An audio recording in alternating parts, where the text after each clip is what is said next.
ସ୍ଥାନ ପ୍ରଭୁଙ୍କ ନାମ ଗୌରବ ହଉ। ଆଜି ମତେ ପ୍ରଭୁ କଲ୍ୟାଣ ଦଉଛନ୍ତି କି ତୁ ଯାହା ହେଲେ ବି କହିବାକୁ ପଡିବ। ଆମେ ଯୋଉ ଡେଲି ପ୍ରାର୍ଥନା କରୁଛୁ ରୀନା ପାଇଁ, ରୀନା ମାଲିକ ପାଇଁ, କାଲି ସେ ଭେଣ୍ଟିଲେଟରରୁ ବାହାରିଛି ଏବଂ ପ୍ରଥମେ ମତେ ଫୋନ କରିଛି। ସେଥିପାଇଁ ପ୍ରଭୁଙ୍କ ନାମ ଗୌରବ ହଉ। ପ୍ରଭୁଙ୍କ ନାମ ଅଶେଷ ଧନ୍ୟବାଦ ହଉ। ଆଉ ଆଉ ଗୋଟେ ମୋର ନିଜର କହିବି, ଡେଲି ମୁଁ ପୂଜା ଯିବା ପାଇଁ ଯେତେବେଳେ ଘରୁ ବାହାରେ, ସେତେବେଳେ କୋଉଥିରେ ଯିବି, କଣ କରିବି, କୋଉଠୁ ମାର୍କେଟ ପାଇବି, କିନ୍ତୁ ଯେତେବେଳେ ମୁଁ ରାସ୍ତାକୁ ଯାଏ କିଛି ନା କିଛି ମୋ ପାଇଁ ସୁବିଧା ଆସିଯାଏ ସାଙ୍ଗେ ସାଙ୍ଗେ।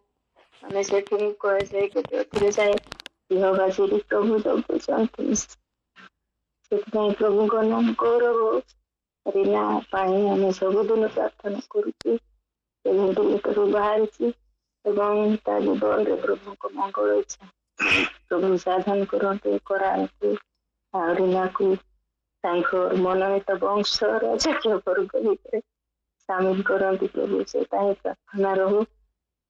ଆଉ ତାଙ୍କ ଭାଇ ମଧ୍ୟ ସୁସ୍ଥ ହେଇଛନ୍ତି, ଖାଲି କାଶ ଟିକେ ଅଛି। ଆଉ ମୋର ବି ସେ ଆଣ୍ଠୁ ଅସମ୍ଭବ ରକମ ପେନ୍ ହଉଥିଲା। ମୁଁ ଷ୍ଟିଫ୍ ହେଇକି ରହୁଥିଲି, ମୁଁ ଗୁଞ୍ଜି ବସି ପାରୁନଥିଲି କି ଚକା ବି ପକେଇ ପାରୁନଥିଲି। କିନ୍ତୁ ଆଜି ସକାଳେ ଉଠୁଛି, ମୋର ପୁରା ଠିକ ହେଇଯାଇଛି। ପ୍ରଭୁଙ୍କ ନାମ ଅଶେଷ ଧନ୍ୟବାଦ ଗୌରବ ହଉ। Praise the Lord. I'm really money. Yeah. Praise the Lord. Thank you all. प्रभुଙ୍କ ନାମ ବହୁତ ବହୁତ ଗୌରବ ହଉ। Praise the Lord. Thank you.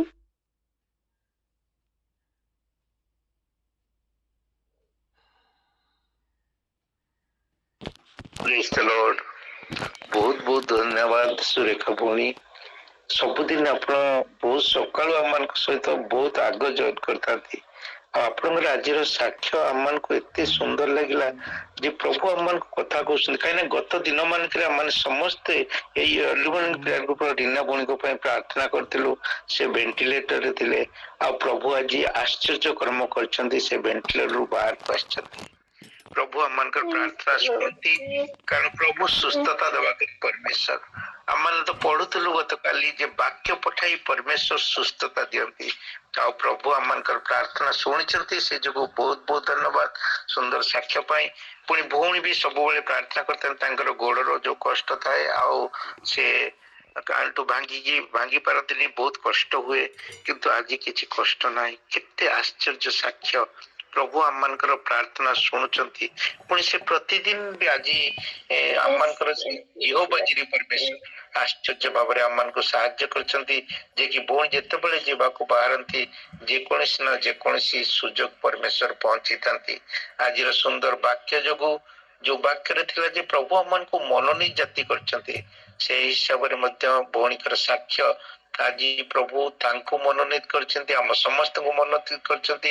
ଆମମାନେ ଯାହା ପ୍ରାର୍ଥନା କରିଥାଉ ସେଇ ଅନୁସାରେ ପରମେଶ୍ୱର କାର୍ଯ୍ୟ କରନ୍ତି, ଆମମାନଙ୍କର ପ୍ରାର୍ଥନା ଶୁଣନ୍ତି, କାରଣ ସେ ଶୁଣୁଥିବା ପରମେଶ୍ୱର ଆଉ କାର୍ଯ୍ୟ କରୁଥିବା ପରମେଶ୍ୱର। ସୁନ୍ଦର ସାକ୍ଷ୍ୟ ପାଇଁ ବହୁତ ବହୁତ ଧନ୍ୟବାଦ। ପ୍ରଭୁ ଆମମାନଙ୍କୁ ସମସ୍ତଙ୍କୁ ଉଦ୍ଯୋଗୀ କରିଛନ୍ତି, ସେ ଯୋଗୁଁ ଧନ୍ୟବାଦ। ପ୍ରେଜ୍ ଦ ଲର୍ଡ। ଆମେନ୍। ପୁଣି ଆଜିର ବାକ୍ୟ ଜିରିମିୟ 33 ଥିଲା। ଅଜ୍ଞାତ ମହତ ଦୁଷ୍କର।